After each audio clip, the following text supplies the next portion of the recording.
25년도에 마지막 예배가 수요 예배가 되었죠. 오늘 수요 예배에 참여한 여러분에게 하나님의 은총이 함께 하시기를 기원합니다.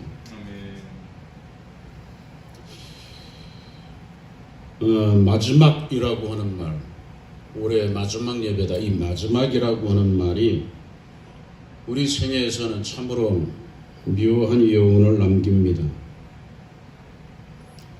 이 마지막이라고 하는 말은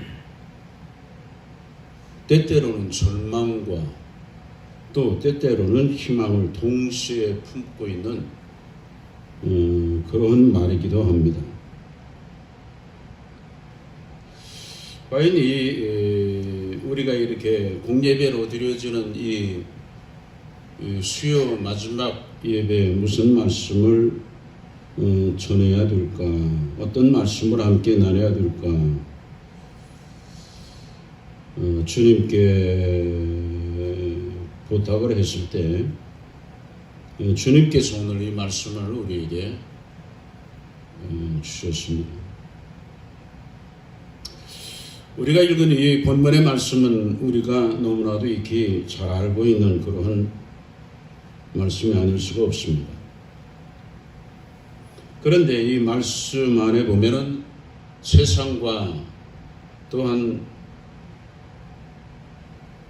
내세가 연결되어 있고, 그리고 또한 마지막과 또 시작을 동시에 느낄 수 있는 그러한 말씀이 아닐 수 없습니다. 사도 바울은 이 고린도 후서 4장 안에서 낙심하지 아니한다 하는 말씀을 3번을 하고 있는 것을 볼 수가 있습니다. 이 말씀을 전할 때마다 함께 그 부분에 대해서 우리가 나누었었죠.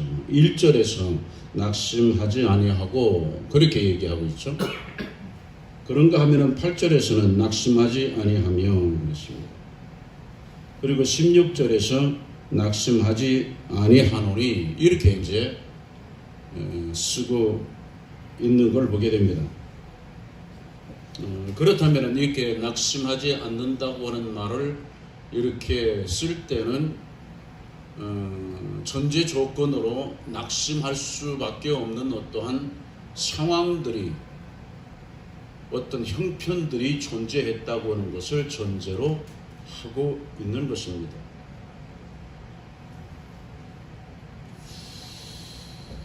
이 낙심이라고 하는 말을 사람들은 좋아하지 않죠. 우리도 그 낙심이라고 하는 말을 우리가 좋아하지 않지만은 그럼에도 불구하고 우리 삶에서 또 익숙한 그런 말이기도 하죠. 좋아하지 않지만은 그럼에도 불구하고 우리에게 때때로 익숙하게 다가오는 그런 말이, 그런 낱말이 낙심이 아니냐. 이 낙심이라고 하는 말은 한자어죠. 떨어질 낙자에 마음 심자가 쓰여졌습니다. 그럼 마음이 떨어졌다 하면은 그 말이 좀 억양상 그렇죠. 이게 마음이 내려앉았다 이렇게 하는 게 차라리 낫겠죠. 저건 좋은 그런 말은 아니에요. 그래서 제가 이 말을 국어사전에서 찾아봤어요. 그랬더니 바라던 일이 이루어지지 않아서 마음이 상한 이런 상태를 낙심이라 그렇게 쓰고 있다고 그렇게 기록되어져 있습니다. 그러면 사도 바울은 여기에서 낙심하지 아니한다 하는 말을 어떤 때 사용을 했느냐, 낙심하지 아니한다 하는 말을 어떤 때 사용했느냐, 그 상황들은 어떠했는가를 보면은 먼저 1절에서 낙심하지 아니한다 하고 얘기했던 것은 사역에 대한 어려움을 표현했던 겁니다. 사역에 대한 어려움. 그런가 하면은 또 한 번 낙심하지 않는다고 이렇게 얘기했을 때 8절에서는 여러 가지 어려운 환경에 대한 그러한 어려운 표현을 먼저 했어요. 어려운 환경적인 요인들에 대해서.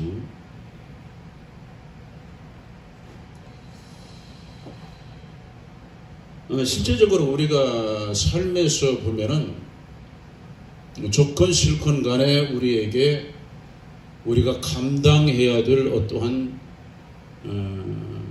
분량들이 있습니다. 조건 실건 간에 사유적으로나 그리고 가정적으로나 그리고 여러 가지 개인적으로 이게 자기가 감당해야 될 그런 분량이 있고, 그것을 거창한 말로 하면 사명이라 이렇게 얘기할 수가 있겠죠. 그런데 우리가 때때로 모든 일이 우리가 감당하기 힘겨운 그런 일들이 없지 않아 있습니다.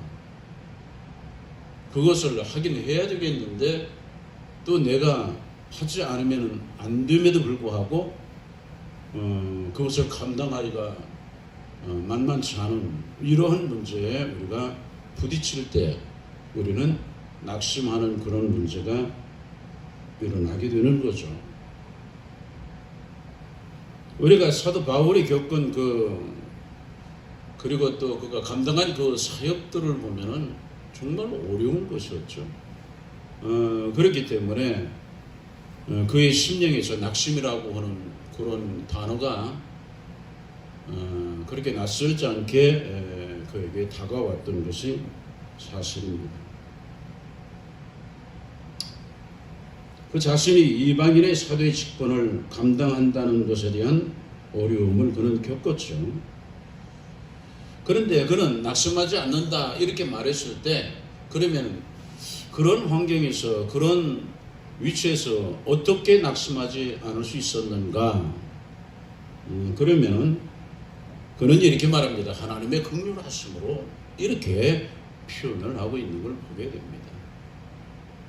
낙심이라고 하는 것이 다가왔을 때 그게 내 능력으로 그 낙심의 문제를 해결할 수 있는 것이냐, 그런 것은 아니고 사도 바울은 말합니다. 하나님의 긍휼히 여기시는 하나님의 은혜로 말미암아 라고 그렇게 얘기를 하는 거죠.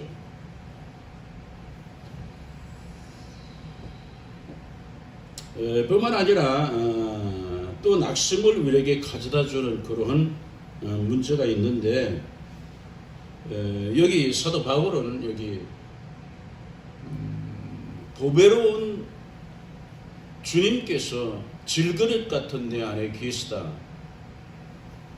그런데 이 질그릇인 나라고 하는 이 존재는 수많은 어려움을 겪었다고 하는 거죠. 그 부분에 대해서 여기 적나라하게 이렇게 표현을 하고 있는 것을 우리는 볼 수가 있습니다. 이렇게 말합니다. 우리가 사방으로 우겨쌈을 당하여도 쌓이지 아니하며, 우겨쌈을 당했다고 하는 겁니다. 그런데 쌓이지 아니했다. 이 우겨쌈을 당해서 나는 낙심할 수밖에 없는 상황이었지만 그러나 낙심하지 않았다. 이제 이런 얘기를 그렇게 하죠. 답답한 일을 당하여도 낙심하지 아니하며 그랬어요. 답답한 일도 환경적으로 참 스스로가 감내하기 쉽지 않은 그런 어려운 부분이었죠. 그래서 낙심할 수밖에 없는 그런 상황이었지만 낙심하지 아니했다.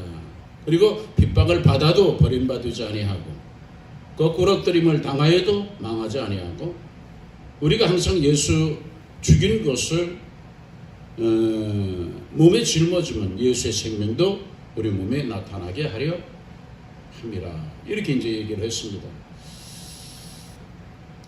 여기서 이제 우리가 보면은요, 그런 겁니다. 뭐냐면 핍박을 받아도 버림받지 아니하며 핍박을 받아도라고 하는 그 상황은 낙심할 수밖에 없는 상황이었지만은 버림받지 아니하며라고 하는 것은 낙심을 이겨내고 낙심하지 않았다. 그러니까 이 안에는 이 말씀 안에 낙심하지 아니한다는 말이 거듭 이 안에서 함께하고 있는 것을 우리가 보게 되는 거죠. 그러면 낙심하지 않는 근본적인 요일이 뭐였느냐? 내 안에 계신 보배로운 주님 때문에 그랬다는 거죠. 어차피 이 우리 육체라고 하는 것은 우리도 잘 알고 있지만은 질그릇에 불과하기 때문에 상황을 견뎌내지 못합니다. 언제나 깨어질 수 있고 언제나 망할 수 있는 이게 우리의 육체인데, 바로 그것을 통해서 내가 깨어지고 내가 부서졌을 때 내 안에 있는 보배가 그리스도께서 표현되었다고 하는 거죠. 내게는 사망이 역사하지만은 그러나 그것을 통해서 그리스도의 이름이 증거되고 하나님의 영광이 드러나는 이러한 상황이 되었기 때문에 사도 바울은 낙심하지 아니하며 라고 하는 그런 표현을 할 수가 있었다고 하는 겁니다. 이건 우리도 똑같은 상황에 부딪히고 있는 거죠. 실제적으로 우리가 지금까지 살아낸 그 삶이라고 하는 게 우리의 힘과 우리의 능력으로 살아낸 것이겠습니까? 하나님의 긍휼이 여기서는 도우심이 아니었으면 벌써 끝날 수밖에 없는 그런 우리의 생이었을지도 모릅니다. 저는 종종 그런 생각을 해요. 뭐냐면 성경에 자살하면은 천국에 갈 수 없다라는 말이 성경에 없어요. 자살하면은 천국에 갈 수 없다.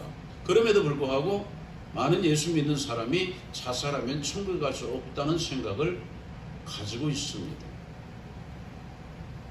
그럼 왜 그러느냐? 생명의 주관자가 하나님이시지 내가 아니기 때문에 내가 내 생명이라고 하는 이 생명을 내 마음대로 할 수 있는 것이 아니다. 구약에서는 하나님께서 뭐라고 말씀하셨습니까? 짐승의 피는 먹지 말라 그러잖아요. 왜? 피는 생명이고 생명의 주관자는 하나님께 속한 것이기 때문에 그래서 너희들은 그 동물은 먹을 수 있지만은 그러나 그 피는 그 동물과 함께 먹어서는 안 된다. 왜? 그건 생명이기 때문에 이렇게 말씀하시거든요. 그렇기 때문에 내 생명이라고 해도 이것은 내가 좌지우지할 수 없다고 우리는 생각하고 있기 때문에 자살하면은 천국에 갈 수 없어 하는 이것이 은연중에 우리에게 새겨져 있는 것이죠. 그런데 만일 자살해도 천국에 갈 수 있고 자살해도 괜찮다 이렇게 이것이 성경에 기록되어 있다면 아마 예수 믿는 사람 중에 자살한 사람들이 참 많이 있었을 거예요. 우리 삶에서도 실제적으로 생을 그만 살았으면 좋겠다는 생각이 생애 가운데 없는 건 아니었거든요. 그때 우리의 생각대로 어떤 결정을 했다면 아마 우리 생은 벌써 끝나 있었을지도 모르는 거죠. 제가 여러분에게 우리는 살아가는 게 아니라 살아내는 것이다라고 제가 여러분 말씀을 드렸잖아요. 우리가 살아간다고 하면 우리가 원하는 방법대로 원하는 방향을 향해서 우리가 가는 것이라고 하겠지만, 그러나 우리는 주어진 그 삶을 하나님 안에서 우리가 살아내야 되는 이런 것이라고 말씀을 드린 겁니다. 그렇기 때문에 한 생애를 살아낸다고 하는 것은 만만치 않은 거죠. 우리는 항상 고지가 있으면 올라감이 있으면 내려감이 있다고 생각하지만 어느 때는 언제 내려갈지 모르도록 늘 올라가는 어려움만 있는 그런 우리의 삶이, 그리고 또 올라가면은 내려가는 길이 아니라 오히려 낭떠러지를 만나고 있는 것 같은 이러한 삶이 우리에게 때때로 존재하는 것을 부인할 수가 없다고 하는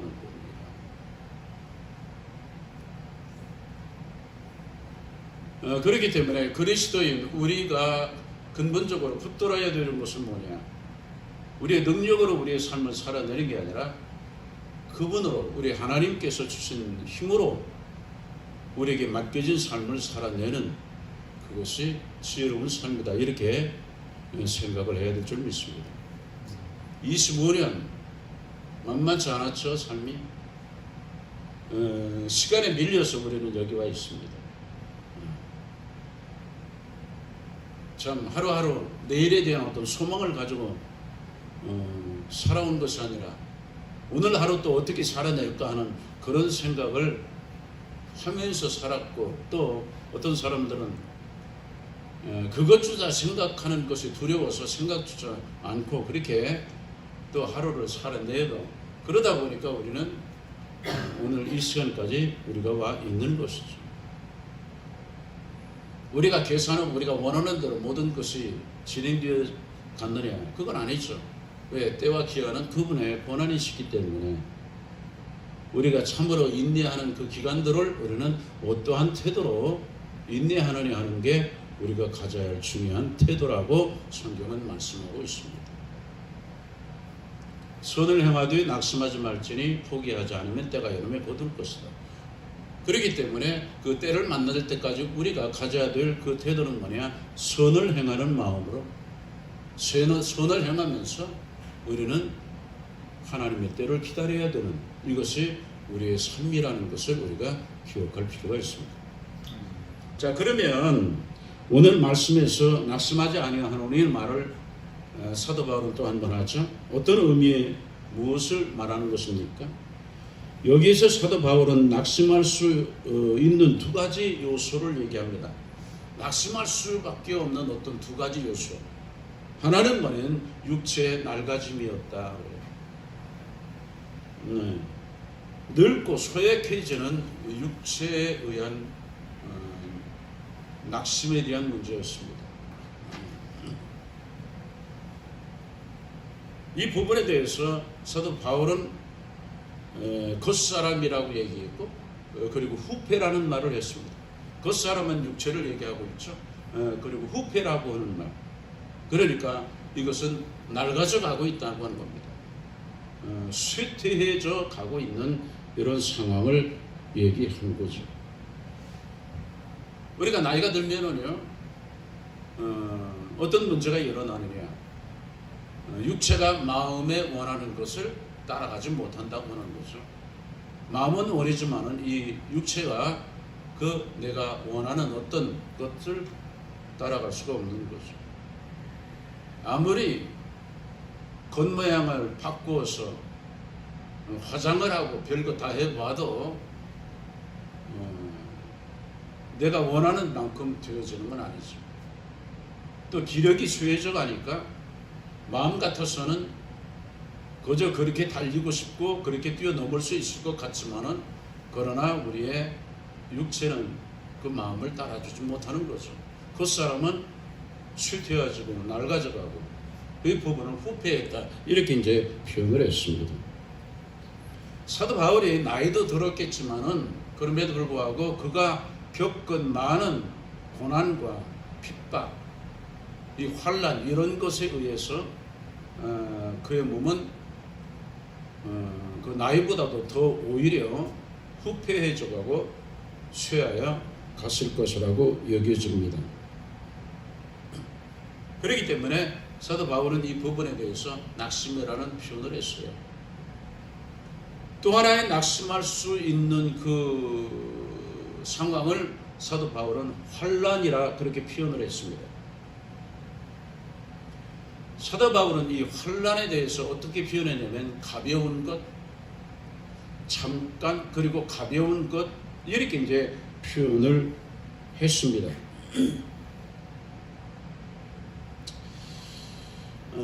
그렇지만은 그가 그렇게 가볍게 표현을 했기 때문에 우리는 그의 삶이 그렇게 쉽게 가볍게 넘어갔다고 생각하는 사람은 아무도 없습니다. 그의 삶은 만만치 않은 삶이었다는 걸 우리가 잘 알고 있습니다. 오죽하면은 그런 이렇게 말합니다. 살 소망이 끊어졌었다. 이렇게 표현을 해요. 살 소망이 끊어졌었다. 이렇게 표현을 해요. 그런가 하면은 고린도전서 4장 9절에서는 이렇게 표현을 합니다. 내가 생각건대 하나님이 사도인 우리를 죽이기로 작정한 자 같이 내가 생각하건대 자기가 그 상황에 대해서 겪으면서 그가 그런 생각을 했다는 겁니다. 하나님이 사도인 우리를 죽이기로 작정한 자 같이 미말에 두셨으며 우리는 세계 곧 천사와 사람에게 구경거리가 되었다. 여러분 얼마나 힘든 상황을 겪었으면 이렇게 표현할 수 있겠습니까? 그런가 하면은 고린도전서 4장 13절에서는 이렇게 말합니다. 우리가 지금까지 세상의 더러운 것과 만물의 찢기같이 되었다. 이렇게 표현을 하고 있는 걸 보게 됩니다.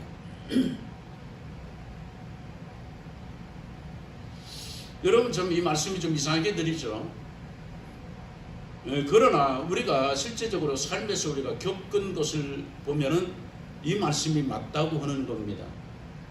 우리는 하나님이 전능하심을 우리가 믿고 하나님이 우리를 사랑하신다고 우리는 그렇게 믿고 또 말을 합니다. 그럼에도 불구하고 우리가 겪는 모든 어려움 가운데서 우리는 때때로 절망하고 때때로 낙심하고 때때로 그 어려움을 감당하기 힘든 이런 부분이 없지 않아 있습니다. 우리는 그때마다 전능하신 하나님께서 어떤 능력으로 그 문제를 좀 해결해 주셨으면 좋겠다고 생각을 하지만은 하나님은 그렇게 역사하지 않으셨습니다.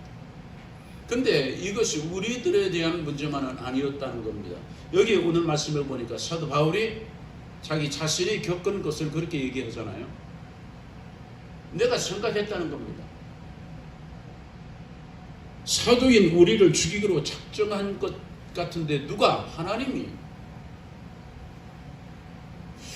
오히려 그런 어려움에서 우리를 건져내실 것 같다고 그렇게 말하는 것이 아니라 오히려 하나님께서 우리를 죽이기로 작정하신 것 같다.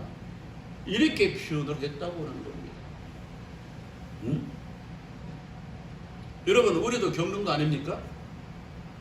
우리가 어려움을 겪을 때 하나님께서 의도적으로 우리에게 그런 어려움을 주시는 것 같은 것을 우리가 겪고 있어요. 우리가 겪는 겁니다. 하나님은 우리에게 좋은 것만 주시고 우리가 원하는 것만 주실 것 같은데 그게 아니고 우리가 감당하기 어려운 그러한 환경들을 하나님께서 친히 우리에게 내리시는 것 같은 것을 우리가 겪게 된다고 하는 사실입니다.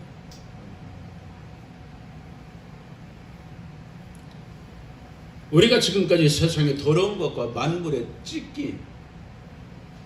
찢기라고 그렇게 표현을 했어요. 찢기같이 되었도다. 참으로 낙심할 만한 상황이었다는 거죠. 무엇보다도 그것을 하나님이 하셨다는데 더 낙심이 된다는 겁니다. 그렇죠? 하나님이 그걸 하신다고 합니다. 사탄이 그렇게 했다면은 하나님께서 사탄을 물리쳐 주시라고 그렇게 말씀을 드리겠는데 사도 바울이 이건 하나님께서 그리 하시는데 그러면 어떻게 합니까? 늘 드리는 말씀이지만 내가 올라간 나무가 흔들려서 하나님 이 나무가 흔들리지 않게 좀 해 주옵소서 하니까 하나님께서 그 나무를 흔드는 자가 나다 이렇게 말씀하시는 것과 똑같은 상황이 되는 것이죠.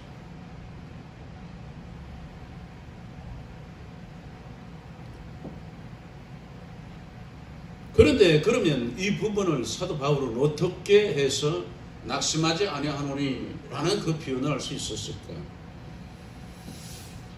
이겁니다. 여러분과 내가 가져야 될 아주 중요한 핵심적인 겁니다. 그리스도인이 이 세상을 살아가는데 가져야 될 중요한 핵심적인 것이 바로 이겁니다. 뭐냐? 눈에 보이는 것은 잠깐이요 보이지 않는 것은 영원하다고 하는 겁니다. 여기에 포인트가 있다고 합니다. 우리는 대체적으로 어떻게 하냐면 눈에 보이는 것은 영원한 것 같고 눈에 보이지 않는 것은 없는 것 같이 생각하고 있다고 하는 겁니다. 이게 이제 오늘날 믿음 없는 사람들이 가지는 그러한 작태입니다. 그래서 오직 세상 것만 말하는 거죠.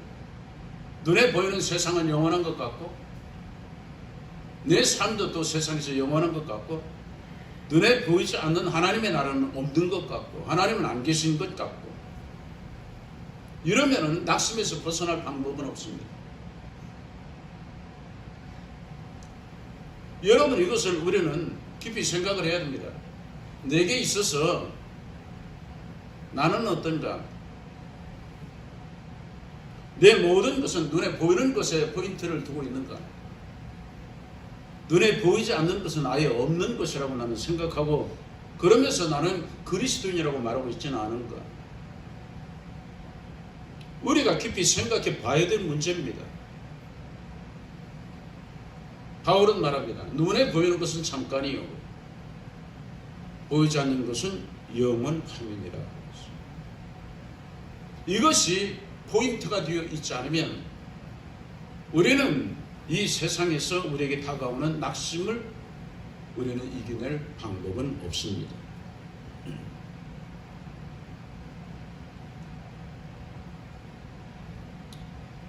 사도 바울은 눈에 보이는 것은 잠깐이요 보이지 않는 것은 영원하기 때문에 그의 마음은 항상 눈에 보이지 않지만은 눈에 보이는 것보다도 더 사실적인 천국에 마음을 두고 살았다고 하는 겁니다.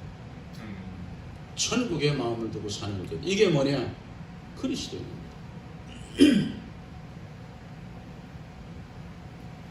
여러분, 그렇기 때문에 그는 이렇게 말합니다. 겉사람은 후패하나 속은 날로 새롭다 그랬습니다. 여러분, 겉사람은 후패하지만 속이 날로 새롭지 않으면요, 우리는 낙심을 이겨낼 방법은 없습니다. 겉사람은 후패한다. 우리 애가 늙어가고 쇠퇴해 가는 것을 우리는 경험합니다. 실제적으로 우리 자신에게서 그것을 경험하고 있습니다. 이것은 너무 사실적으로 우리에게 경험되어지는 겁니다. 그런데 내 속사람이 날로 새로워지지 않는다면 우리는 이 겉사람이 후패해 가는 것에 우리는 이 낙심스러운 것에서 벗어날 방법은 없다. 오늘날 많은 예수 믿는다고 하는 사람이 속사람이 날로 새로워지지 않는다는 것. 이게 이제 그렇기 때문에 어떻게 하든지 안 늙으려고 노력하고 어떻게 하든지 후패하지 않으려고 최선을 다하지만은 그럼에도 불구하고 그 부분을 우리는 막아낼 수가 없다고 하는 거죠.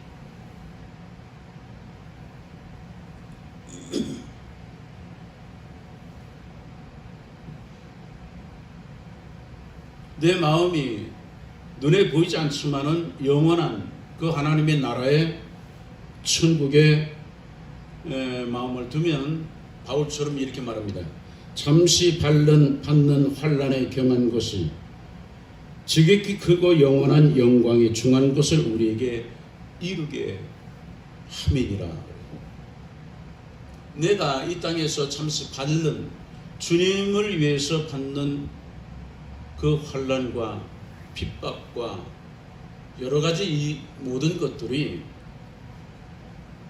하나님으로부터 영광을 받는 하나님으로부터 놀라운 상급과 연결이 되는 이런 것을 분명히 믿기 때문에 그의 속은 날로 새로워질 수가 있었다는 겁니다. 여러분, 이 땅에서 주님을 위해서 겪게 되는 모든 것 하나하나 그 재료들, 예를 들어서 그것이 주님을 위해서 드려진 시간이 되든지 아니면은 주님을 위해서 드려진 물질이 되든지 아니면 주님을 위한 어떤 고난이 되든지 이 모든 것들이 천국에서 영원한 상급을 우리에게 가져다 주는, 하나님의 영광을 우리에게 가져다 주는 재료들이 된다는 겁니다. 여기서는 잠시 받는 환난의 가벼운 것, 경한 것, 그것이 얼마나 무겁고 큰 것일지라도 죽은 후에 우리가 하나님의 나라에서 받게 될 영광에 비한다면은 그건 작고 가벼운 것에 불과하다는 겁니다. 그렇기 때문에 사도 바울은 자기가 겪는 하나하나 그것이 내게 큰 상급으로 엄청나게 주어질 것이라고는 소망을 그가 가졌다고 하는 겁니다. 그는 이렇게 말합니다. 나는 달려갈 길을 마쳤다. 여러분, 언젠가 우리가 지금 달려가고 있는 길을 마쳐야 됩니다. 그리고 선한 싸움을 싸웠다고 말합니다. 우리에게도 싸워야 될 싸움이 있다는 겁니다. 선한 하나님을 위한 싸움이 있었다는 겁니다. 그리고 믿음을 지켰다. 믿음은 가만히 있으면 지켜지냐? 지켜지지 않아요. 믿음을 우리는 지켜내기 위해서 선한 싸움을 싸워야 되고, 그리고 상급을 향해서 우리는 달려가야 된다는 겁니다. 바울은 그렇게 세상의 삶을 그렇게 살아냈다고 합니다.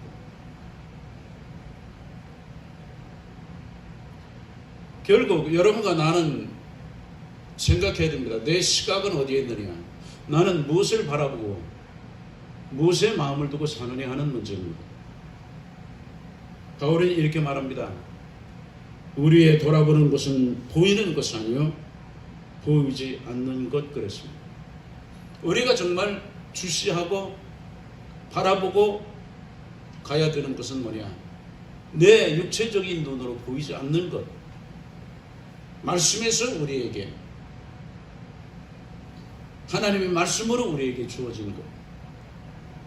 그러나 눈에는 보이지 않지만은 신실하신 하나님께서 분명하게 우리에게 언약하신 그 놀라운 상급과 그 축복을 우리는 바라보면서 우리 삶을 살아내야 될 줄 믿습니다.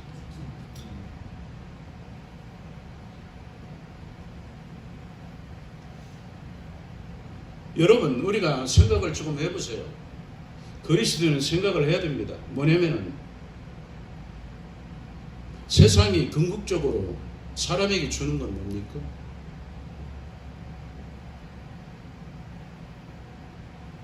이 세상이 궁극적으로 사람에게 주는 건 뭡니까? 절망입니다. 절망입니다. 여러분, 이 세상이 뭘 기대하는 겁니까? 여러분, 지금도 이 세상이 뭘 기대하고 있는 겁니까? 여러분, 세상을 위해서 충실하게 산 사람들, 그들에게 세상이 결국 주는 것은 뭡니까? 절망입니다. 세상은 소망이 없습니다. 세월이 흐를수록 그들은 절망으로 다가서는 겁니다. 그래서 세상 사람들을 가리켜서 이렇게 말합니다. 소망 없는 자의 말은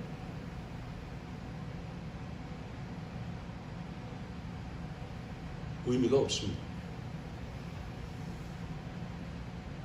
내일 소망이 없는데 그 사람이 뭘 얘기한들, 뭘 가지고 있은들 무슨 의미가 있습니까? 소망이 없는 자의 말은 바람과 같습니다. 이게 세상 사람들입니다. 그러니까 제가 여러분하고 말씀드리잖아요. 생각을 하라는 거예요. 생각을 하라. 생각하지 않으면 세상 사람들이 가지고 있는 그들의 삶에 대해서 자꾸 동경하고 그것이 더 좋아 보이는데 그들의 결국은 뭐냐? 소망이 없습니다.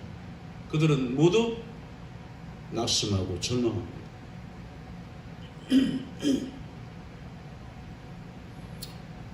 하나님께서는 솔로몬을 통해서 그것을 헛되도다라고 말했습니다. 그들이 바라는 것들은, 그들이 잡으려고 하는 것들은 바람에 불과하다. 바람을 잡으려는 것, 이렇게 표현을 한 겁니다. 여러분이 그 생각을 하지 않고 살면은 여러분은 끊임없이 세상을 사모하고 세상에 기대고 세상에 무엇이 있는 것처럼 착각하고 여러분 그러는 겁니다. 그러면 우리는 세상을 기대하고 세상에 무엇이 있는 것처럼 세상을 소망하고 살면 우리는 많은 걸 낭비하고 맙니다. 하나님을 위해서 천국에 쌓아둘 그 많은 기회들을 우리는 낭비하고 살게 되는 겁니다. 그리고 마지막에 우리는 우리의 삶을 후회하는 문제가 일어나게 되는 것이죠. 왜? 천국에 쌓아둔 것이 없기 때문에 그런 겁니다. 중요한 문제는 뭐냐? 우리가 천국에 있는데 국간이 어떤 상태인가를 우리가 모르고 있지는 않다는 겁니다. 모르고 있지는 않죠. 주님께서는 이 땅에서 고난당하고 목숨을 잃어버릴 그 제자들에게 주님께서는 땅에 있는 어떠한 것을 소망으로 말씀하시지 않았습니다. 천국에 너희를 위한 초소가 있다고. 그렇지 않으면 내가 너에게 말했을 것이라고 이렇게 말씀을 하셨던 겁니다. 여러분 마음을 천국에 초소가 있다는 생각을 한 번이라도 가져보시면서 사는 겁니까? 천국에 내 초소가 있다고 여러분 믿으시는 겁니까? 근데 뭐라고 말씀했냐면은 천국에 보물을 쌓아두지 않는 사람이라면은 그 마음이 천국에 없다고 말씀하신 겁니다. 내 보물이 있는 곳에 내 마음도 있다고 하시는 말씀을 주님이 하시기 때문에 그런 겁니다. 여러분 처소는 어떻게 되어 있다고 여러분 생각을 합니까? 아니 여러분 천국에 여러분의 처소는 있다는 생각을 가져본 적은 있습니까?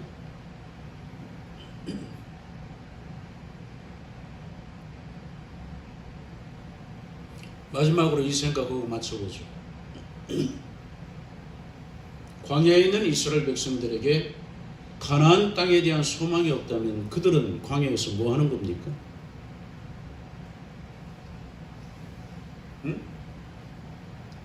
이스라엘 백성이 광야에서 가나안 땅에 대한 소망이 그들에게 없다면 그들은 광야에서 뭘 하는 겁니까? 그들은 절망하는 것밖에 없습니다. 여러분 그러지 않습니까? 그러면 이 세상에 있는 그리스도인들은 어디에 있는 겁니까? 광야에 있는 겁니다. 그러면 그들이 천국에 대한 소망이 없다면 뭐 하는 겁니까? 세상에서 그리스도인들이 천국이 소망으로 없다면 그 사람 세상에서 뭐 하는 겁니까?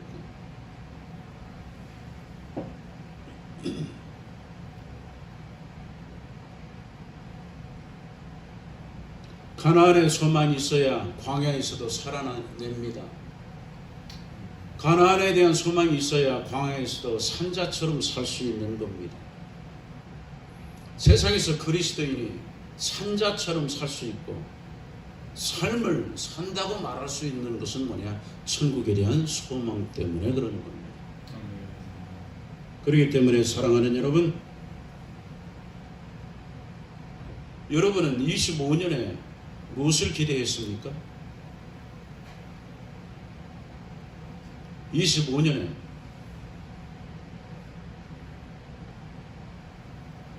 이제 25년은 지나갑니다.